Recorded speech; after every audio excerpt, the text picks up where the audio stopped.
감사함을 넘치게 하라는 제목으로 말씀의 은혜를 나누겠습니다. 11월 달은 감사의 달입니다. 저는 이 감사의 달에 우리 모두가 하나님께 드리는 감사가 넘치기를 원합니다. 매 순간 감사하고 매일 감사하고 매주 감사하고 이 한 달 동안에 진짜 감사가 넘치는 달이 되기를 원합니다. 그래서 저는 11월 달 한 달 동안은 감사를 주제로 하나님 말씀을 전하고자 합니다. 오늘 같이 읽은 성경 말씀을 보니 바울 사도가 감사함을 넘치게 하라고 했습니다. 그 이유가 어디 있습니까? 예수 그리스도 때문입니다. 그리스도가 우리를 위하여 모든 것을 다해 주셨기 때문에 그리스도에게 감사가 넘치게 하라고 말씀을 했습니다. 그러면 우리가 그리스도의 무엇을 인하여 감사해야 될까요? 말씀을 중심으로 세 가지를 같이 살펴보고 은혜를 나누겠습니다. 첫 번째, 하나님의 비밀인 예수 그리스도를 내 구주로 받아들이게 된 것을 감사해야 합니다. 한번 따라 하시기 바랍니다. 하나님의 비밀인 예수 그리스도. 예수 그리스도는 하나님의 구원의 비밀입니다. 2절을 한번 보시기 바랍니다. 이는 그들로 마음의 위안을 받고 사랑 안에서 연합하여 확실한 이해의 모든 풍성함과 하나님의 비밀인 그리스도를 깨닫게 하려 함이니.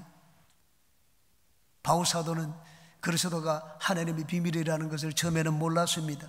비밀은 여러분 가치 있고 소중한 것입니다. 쓸데없고 쓰레기 같은 것을 비밀이 여기는 사람은 없을 것입니다. 그것을 알면 내가 큰 도움을 받고 내 문제도 해결하고 나에게 큰 유익이 되는 것, 그것이 비밀입니다. 여러분, 사람은 죽으면 전부 다 두 갈래 길 중에 한 길로 갑니다. 지옥으로 가거나 천국으로 가거나. 여러분, 천국으로 가게 되면 얼마나 좋겠습니까? 천국으로 가는 길을 가르쳐 주겠다, 그 말을 하면 전부 다 거기 줄을 설 것입니다. 여러분, 천국으로 가는 것, 그것이 바로 비밀입니다. 하나님의 비밀은 우리가 구원을 얻는 것, 하늘나라 가는 길을 말합니다. 우리가 어떻게 하면 그 구원을 받을 수가 있습니까? 예수 그리스도를 믿기만 하면 됩니다. 여러분, 구약의 인물 중 어느 누구도 믿기만 하면, 예수님을 믿기만 하면 구원을 받는다, 그걸 아는 자가 없었습니다. 구약시대에 감추어진 비밀이었습니다. 그 신약에는 어떻습니까? 예수 그리스도가 이 땅에 오셨습니다. 유대인들이 예수님을 알았습니까? 자기 땅에 왔는데 자기 백성들이 영접하지 않았습니다. 예수님을 믿는 자가 없었습니다. 믿기만 하면 구원을 받는데, 왔는데도 몰랐습니다. 비밀이었습니다. 그런데 우리는 어떻습니까? 우리는 이방인입니다. 하나님의 거룩한 율법을 가지고 있지 않습니다. 유대인의 거룩한 문화와 접해보지 않았습니다. 우리는 이방인이고 외인이고 하나님과 원수된 자들이었습니다. 그런데 웬일인지 웬은인지 주님이 우리를 불쌍히 여겨서 예수님을 알도록 만들어 주셨습니다. 누구든지 성령을 하지 않고는 그리스도를 주라고 부를 수가 없다고 했습니다. 우리가 어떻게 예수님을 구주로 모시고 오늘도 주님 앞에 나와서 예배를 드립니까? 하나님이 우리에게 은혜를 베풀어 주셨기 때문입니다. 우리는 성령의 특별한 은혜를 입어서 예수님을 구주로 모셔드리고 오늘도 예수님 앞에 나와서 예배를 드리게 되었습니다.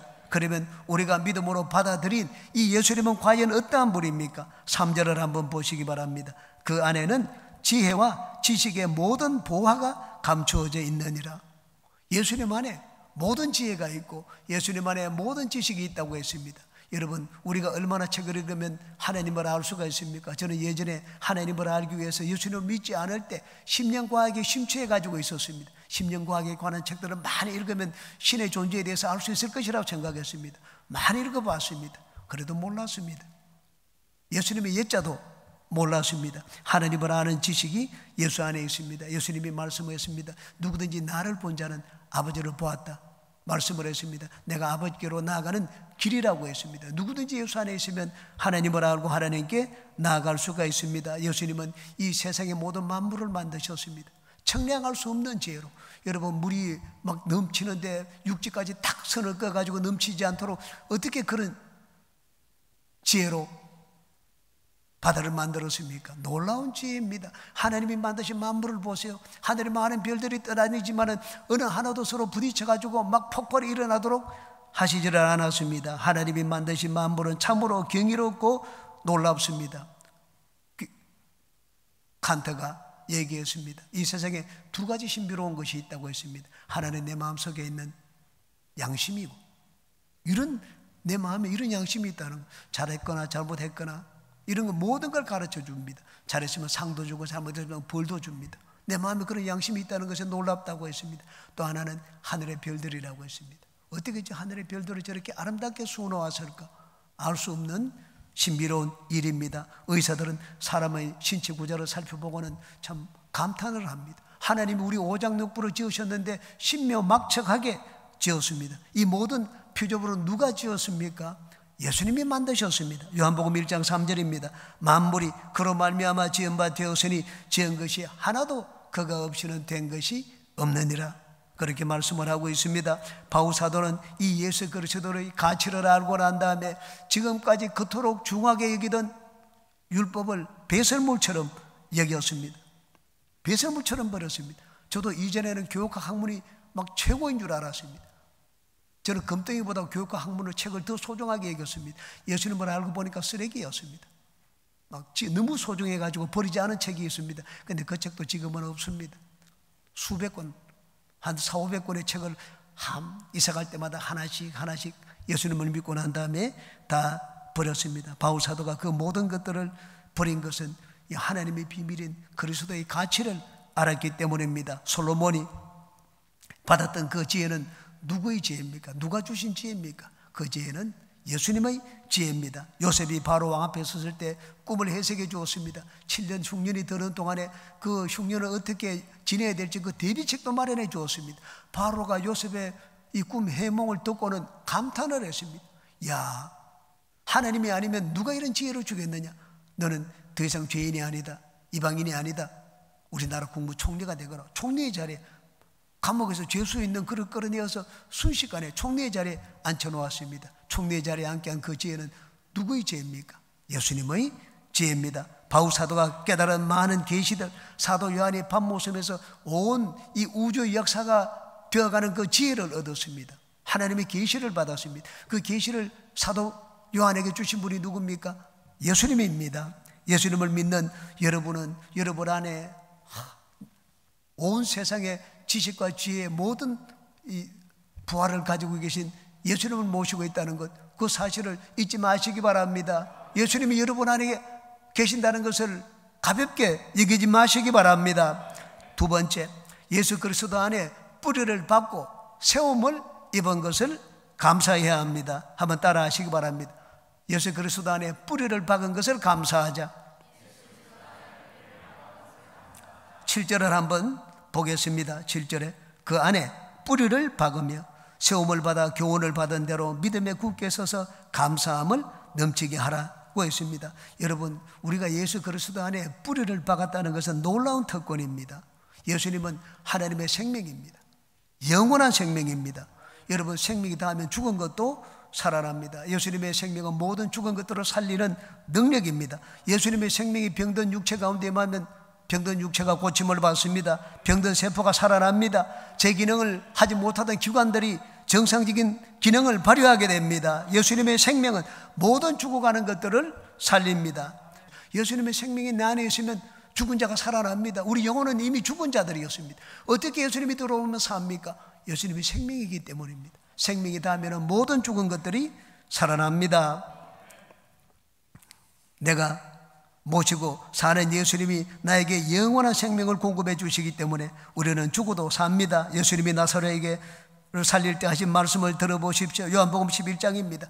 예수께서 이르시되 나는 부활이요 생명이니 나를 믿는 자는 죽어도 살겠고 무릇 살아서 나를 믿는 자는 영원히 죽지 아니하리니 이것이 내가 이것을 믿느냐, 그렇게 말씀을 하셨습니다. 예수님의 생명은 절망 가운데 있는 자에게 소망을 줍니다. 진짜 예수님을 그 마음에 모시고 그 영혼이 예수님께 뿌리를 내리는 자는 절망하지 않습니다. 자살하지 않습니다. 예수님을 믿는데 왜 자살을 합니까? 예수님께 그 영혼이 뿌리를 내리지 않아서 그렇습니다. 살아있는 생명은 우리에게 소망을 줍니다. 그러므로 여러분 인생의 어려움을 당하고 고난을 당할 때는 여러분 예수님 앞에 깊이 뿌리를 내리시기 바랍니다. 예수님께 뿌리를 내리면 우리는 예수님의 영양분을 받을 수가 있습니다. 예수님이 주시는 영양분이 무엇입니까? 성령의 생수입니다. 여러분, 생명의 이 성수를 우리가 받아 마시는데 어찌 우리가 살지 않겠습니까?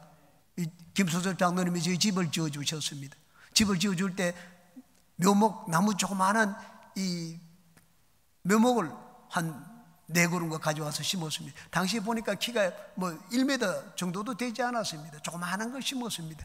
저는 속으로 참, 저게 무슨 자라가지고 열매를 맺겠느냐, 뭐 저러다가 죽지, 그렇게 생각을 했습니다. 근데 장로님이 그걸 심어주면서, 목사님, 이게 한 3년이나 4년 되면 열매가 맺힙니다. 사과가 열린다고 그러더라고요. 당시 저는 별로 그렇게 기대를 하지 않았습니다. 근데 진짜 4년, 5년이 지나니까 이 둥치가 굵어지고 가지가 생기고 그리고 열매를 맺는 걸 봤습니다. 작년에는 사과가 뭐 한 100개 정도 열리고 올해는 밤이 한 250개, 300개 가까이 열리는 것을 봤습니다. 여러분, 땅에 나무가 뿌리를 내리니 땅에 영양분을 받아 그 나무가 자라서 열매를 맺는 것을 봤습니다. 우리는 어떻습니까? 예수 그리스도의 뿌리를 두고 예수님이 주시는 영양분을 마시는 우리는 어떻습니까? 우리도 신앙의 열매를 맺게 됩니다. 예수님은 썩어서 먹지도 못할 열매를 맺게 하시지 않습니다. 아름다운 열매를 맺어서 많은 사람들에게 유익을 주는 그런 열매를 맺도록 만드십니다. 저는 어저께도 저희 아내와 대화를 나누었습니다. 여보, 내가 늘 오늘은 어제보다 낫고 내년은 금년보다 낫다, 이 말씀을 그냥 외쳤더니만 저는 40년 넘게 그 말씀을 외쳤습니다. 하나님이 오늘날 이렇게 우리를 잘되게 만들어 주셨다. 지금은 하나님이 참 마음에 염려, 걱정, 고통이 없도록 만들어 주셨습니다. 늘 물질에 걱정을 하고 살았는데 지금은 언제부터인지 그 걱정이 제 마음속에서 사라졌습니다. 한 달 30일 동안에 제가 물질에 대한 염려를 안 한 적이 없습니다. 그런데 지금은 주님은 그 걱정을 하지 않도록 만들어 주셨습니다. 내가 뒤를 돌아보니 내 노력과 의지로 막 잘 살게 된 것은 1도 없습니다. 나는 돈 버는 법을 몰랐습니다. 그런데 하나님이 그 법을 가르쳐 주시더라고요. 다른 사람을 통해 가지고 내가 알려고 하지도 않았습니다. 다 참 내가 세상적으로 어리석으니 하나님께서 세상적인 지혜가 있는 사람을 붙여주시고 그리고 복을 받는 길로 인도해 주시는 것을 봤습니다. 우리는 세상의 어떤 영양분보다도 귀한 성령의 영양분을 매일 예수님께 공급받고 살고 있습니다. 여러분, 성령의 생명수로 공급받으니 우리는 진짜 좋고 아름다운 열매들을 맺을 수가 있습니다. 또 예수 그리스도에게 뿌리를 두면 우리는 거룩의 열매를 맺습니다. 마귀의 조종을 받고 마귀의 영향 아래 있는 자들은 나쁘고 못된 열매를 맺습니다. 예수님께 뿌리를 두고 예수님의 다스림을 받는 인생은 그렇지 않습니다. 예수님은 우리에게 아름다운 열매, 좋은 열매를 맺게 만드십니다. 요한복음 10장입니다. 도둑이 오는 것은 도둑질하고 죽이고 멸망시키려는 것뿐이고 예수님이 오신 것은 우리로 하여금 생명을 얻고 더 풍성하게 얻게 하려 함이라고 말씀을 했습니다. 예수님을 믿고 변화된 사람들의 이야기를 우리는 많이 듣습니다. 돈을 많이 벌었다, 세상에서 성공했다, 어떻게 출세했는지 그런 이야기를 듣습니다. 그런데 그것은 주님이 주시는 아름다운 열매의 아주 부수적인 것들입니다. 진짜 주님이 주시는 아름다운 열매는 무엇입니까? 그건 거룩입니다. 인격과 성품의 변화입니다. 여러분, 우리가 거룩하게 변화되지 않았는데 그대로 하나님이 복을 주시는 경우가 있습니까? 저는 지금까지 예수님을 믿어왔지만 그런 적은 1도 없었습니다. 하나님이 저에게 복을 주시기 전에 먼저 변화를 주셨습니다. 변화를 시키고 난 다음에 하나님이 복을 주시고 또 복을 받고 난 다음에 그 은혜에 감격해서 변화되게 만들고 변화되니까 또 다른 복을 주시고, 하나님은 인격의 변화와 함께 복을 주셨지 그 변화를 무시하고 복을 주신 분은 아닙니다. 우리가 예수님께 우리 인생의 뿌리를 두고 살면 우리는 변화가 됩니다. 생각이 바뀌어지고 말이 달라지고 습관이 이제 나쁜 습관들을 하나하나 고치게 됩니다. 삭개오를 보십시오. 삭개오는 돈만 알던 자였습니다. 예수님을 만나고 난 다음에 하루아침에 바뀌었습니다. 재산 절반을 나눠주겠다고 했습니다. 덩치 먹은 것이 있으면 4배나 내가 갚겠다고 했습니다. 재산 모든 걸 다 내어놓아도 좋다고 했습니다. 예수님을 모셨기 때문입니다. 예수님은 그 마음속에 깊이 모셔드리자 순식간에 그 성품이 바뀌게 되었습니다. 저는 예수님을 믿고 많은 것들이 변화되었습니다. 병고침을 받았습니다. 병원에서 못 고치는 치질을 고침을 받았습니다.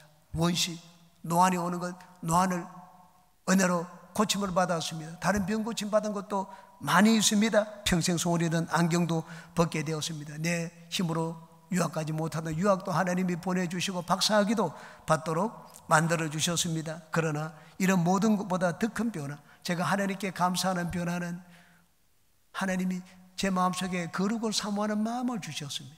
세상보다 자꾸 하나님을 찾도록 만들었습니다. 세상에 있는 것을 자꾸 미련을 버리고 세상에 있는 것에 관심 줄을 놓도록 만들었습니다. 하나님께 가까이 나가는 것이 너무나 즐거웠습니다. 주님께 나가면 그 기쁨이 이루 말할 수가 없었습니다. 거룩한 변화입니다. 여러분, 이 시간에 예수 그리스도 안에 뿌리를 받고 살아온 여러분의 인생을 한번 살펴보시기 바랍니다. 과연 내가 예수님께 뿌리를 두었더니 내 인생에 어떤 변화들이 일어났습니까? 많은 좋은 열매들이 맺혔을 것입니다. 여러분, 오늘 우리는 주님 앞에 나왔습니다. 거룩한 변화입니다. 우리가 예수님 앞에 뿌리를 두게 되면 우리는 이제 세상으로부터 점점 멀어지게 만듭니다. 예수 그리스도를 모시고 그 안에 뿌리를 두고 살아온 여러분이 맺은 많은 좋은 열매들을 인하여 이 시간 하나님께 넘치는 감사를 드리는 모든 분들이 되시기를 주님의 이름으로 축원합니다. 세 번째, 예수님의 십자가 사랑과 은혜에 감사해야 됩니다. 한번 따라 하시기 바랍니다. 예수님의 십자가 사랑과 은혜에 감사하자. 여기 7절 뒷부분에 믿음에 굳게 서서 감사함을 넘치게 하라고 했는데 그 이유가 어디 있습니까? 이유가 바로 뒷부분에 나옵니다. 12절 이하에 그 이유가 나옵니다. 너희가 침례로 그리스도와 함께 장사되고 또 죽은 자들 가운데서 그를 일으키신 하나님의 역사를 믿음으로 말미암아 그 안에서 함께 일으키심을 받았느니라. 또 범죄와 육체의 무한료로 죽었던 너희를 하나님이 그와 함께 살리시고 우리의 모든 죄를 사하시고 우리를 거스리고 불리하게 하는 법조문으로 쓴 정서를 지우시고 제하여 버리사 십자가에 못 박으시고 통치자들과 권세들을 무력화하여 드러내어 구경거리로 삼으시고 십자가로 그들을 이기셨느니라. 중요한 것, 우리가 예수님과 함께 죽었다고 했습니다. 언제 예수님과 함께 죽었습니까? 십자가에서 죽었습니다. 우리를 예수님과 함께 살리셨다고 했습니다. 십자가와 함께 죽은 우리를 그리스도로 일으킬 때 함께 살렸습니다. 여러분, 십자가는 마귀의 모든 통치자들, 권세들, 마귀의 권세를 말합니다. 그 권세를 무력화시켜 놓은 것이라고 말씀을 했습니다. 여러분, 내가 지은 죄를 무엇으로 씻겠습니까? 우리는 죄를 짓기 때문에 죄인이 되는 것이 아닙니다. 세상에서는 죄를 지어야지 이제는 죄수가 됩니다. 감옥에 들어가고. 우리는 여러분, 죄를 지어서 죄인이 되는 것이 아닙니다. 태어날 때 아예 죄인으로 태어납니다. 죄인으로 태어나기 때문에 우리가 죄를 짓는 것입니다. 개를 보십시오. 개는 앞으로 가라고 해도 앞으로 가지를 못합니다. 개는 옆으로 기어갑니다. 어떻게, 왜 개는 앞으로 못 가고 옆으로 기어갈까요? 개로 태어났기 때문입니다. 우리가 왜 죄를 지었습니까? 죄인으로 태어났기 때문에 죄를 지었습니다. 이런 죄를 원죄라고 합니다. 이 죄를 누가 없애줄 수가 있습니까? 오직 예수님의 십자가입니다. 예수님 우리 모든 죄를 한 몸에 걸머지셨습니다. 그리고는 십자가에 올라가서 우리 죄에 대한 무서운 심판을 받았습니다. 하나님 앞에 무서운 심판을 받았습니다. 그러므로 예수 그리스도 안에서 우리는 다 죄로 심판받은 자입니다. 한 번 심판받은 자는 두 번 심판받지 않습니다. 세상에서도 여러분 일사부질의 원칙이라는 것이 있습니다. 한 번 죄를 물은 것은 두 번 죄를 묻지 않습니다. 한 번 죄를 물었으면 내가 벌을 받은 것입니다. 우리가 예수 그리스도 안에서 벌을 받았기 때문에 이제 우리 죄의 문제가 해결되었습니다. 이제 우리는 더 이상 죄인이 아닙니다. 여러분, 예수님이 죽으신 지 사흘 만에 부활했습니다. 부활의 의미가 무엇입니까? 부활의 의미는 이제는 죄의 빚을 다 갚았다는 말입니다. 예수님이 무덤에 내려가서 죄의 빚을 갚지 못했으면 무덤 문을 박차고 나오지 못했을 것입니다. 그런데 예수님은 죄의 빚을 다 갚았습니다. 의로우신 분이기 때문에 죄의 빚을 갚고 난 다음에 무덤 문을 박차고 일어나셨습니다. 그러므로 이제는 우리는 예수 그리스도 안에서 예수님의 십자가로 말미암아 더 이상 죄인이 아닙니다. 이제는 예수님과 함께 우리는 의로운 생명으로 부활을 얻게 되었습니다. 그렇기 때문에 더 이상 죄와 마귀가 우리를 더 이상 주장하지는 못합니다. 마귀가 우리에게 이래라 저래라 이렇게 시키고 저렇게 시키고 우리를 종처럼 부립니다. 우리는 끌려다닙니다. 왜 끌려다닙니까? 약점이 있기 때문입니다. 우리의 약점은 죄입니다. 여러분, 약점이 있어 보세요. 하나님은 하라는 대로 다 합니다. 이전에는 마귀가 시키는 대로 했습니다. 죄를 지었기 때문에, 죄인이기 때문에. 지금은 다릅니다. 예수님이 십자가로 마귀의 모든 권세를 무력화시켰다고 했습니다. 이제는 마귀는 그냥 호랑이처럼 무서워 보이지만 종이 호랑이에 불과합니다.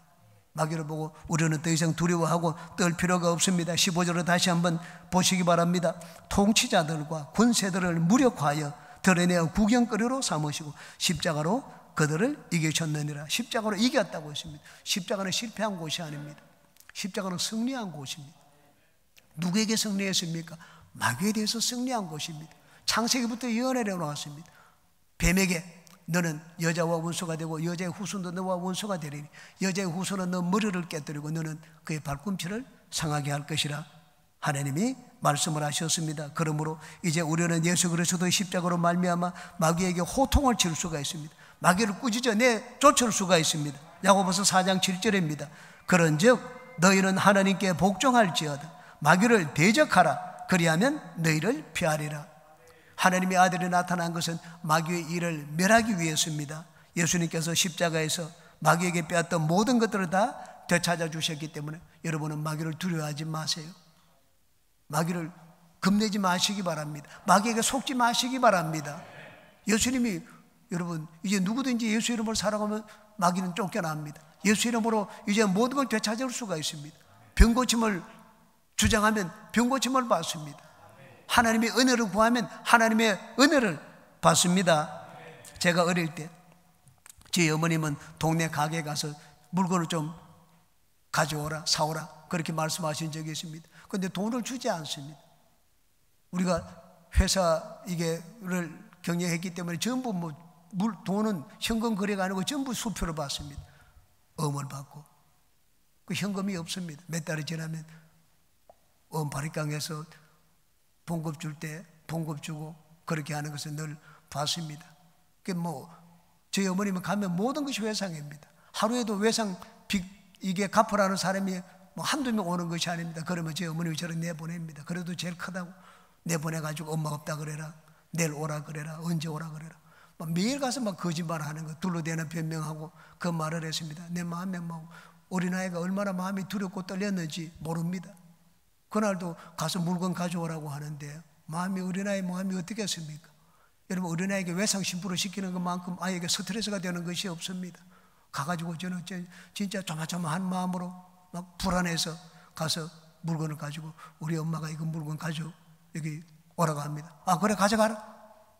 저는 진짜 불안해서 한 번 꾸중들으면 어떻게 하느냐 생각을 했는데 그냥 묻지도 않도록 가져가라 그러더라고요. 저는 가져왔습니다. 여러분 외석으로 오는 것도 그냥 값없이 가지고 왔습니다. 그런데 현금 주고 가지고 오면 어떻겠습니까? 당당하게 가지고 올 수가 있습니다. 예수님의 여러분 예수님의 십자가에 설리신 보혈은 어마어마한 보배로운 피입니다. 그 가치가 이루 말할 수가 없습니다. 이 세상의 모든 것들을 다 사고도 남습니다. 내가 지은 빚이 1천억의 빚이 되더라도 그 빚을 다 갚고도 남음이 있는 보배로운 피입니다. 내 인생에 필요한 것 이것도 필요하고 저것도 필요한데요. 그것도 예수님이 십자가로 그 피로 다 값을 지불해 놓았습니다. 현금을 주고 다 지불해 놓았습니다. 우리는 외상으로 구하는 것이 아닙니다. 구약의 성도들이 구한 것은 전부 외상이었습니다. 신약의 성도들은 그렇지 않습니다. 예수님이 오셨기 때문에 예수님이 십자가에서 값을 지불했기 때문에 이제는 우리는 당당하게 그것을 요구할 수가 있습니다. 이것이 바로 예수님의 십자가의 사랑과 은혜입니다. 우리가 평생 감사하고 또 감사해야 될 이유입니다. 오늘 주님이 우리에게 몸과 피의 은혜를 주시기 위하여 우리를 부르셨습니다. 여러분 성찬의 은혜, 이 성찬의 의미가 무엇입니까? 내가 십자가에서 몸짓고 피 흘려 너희를 위해서 모든 것을 다 해결해 놓았으니 와서 그것을 누리라. 예수님이 우리로 하여금 와서 십자가에는 모든 것이 마련되어 있으니 와서 누리라. 그 십자가 은혜에 초청하는 것이 바로 성찬 예배입니다. 여러분 성찬을 받을 때 예수님의 십자가 은혜에 감사하고 감격하며 주님이 마련해 놓으신 은혜를 누리는 우리 모두가 되시기를 주님의 이름으로 축원합니다.